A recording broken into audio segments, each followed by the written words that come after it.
Дідусь в нього вклав душу і тіло. Неговиот дедо му посвети се на нашето момче. Да беше жив денес, ке беше многу горд. Синот на Светлана Свидерска Јури се приклучи на батальонот во Азов во декември 2021 година. Беше во Мариупол кога Русија ја нападна Украина во февруари 2022 година.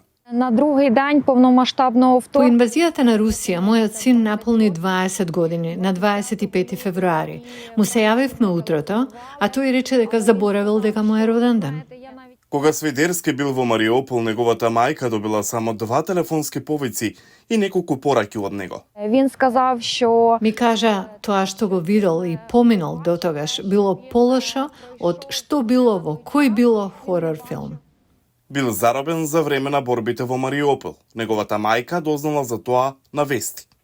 не було Немаме повик, пораки или преписка со синот од како беше заробен. Од ослободените другари на нејзиниот син Свидерска дознала дека тој е жив и дека се наоѓа на руска територија. И беа потребни 2 години пред да може да зборува за судбината на нејзиниот син. Се надеваше дека тој ќе биде ослободен во размена на затвореници, но тоа, откако не се случи, стана очен. Ми мусимо кричати на весь світ. Мораме да го информираме целиот свет дека нашите војници се уште се во заробеништво и треба да бараме од Русија преговори за размена на затвореници. Секој петок Свидерска и незиното семејство учествуваат во кампањата да се вратат нашите херои од заробеништво. Во Хмелтинки веќе се одржаа повеќе од 90 вакви собири.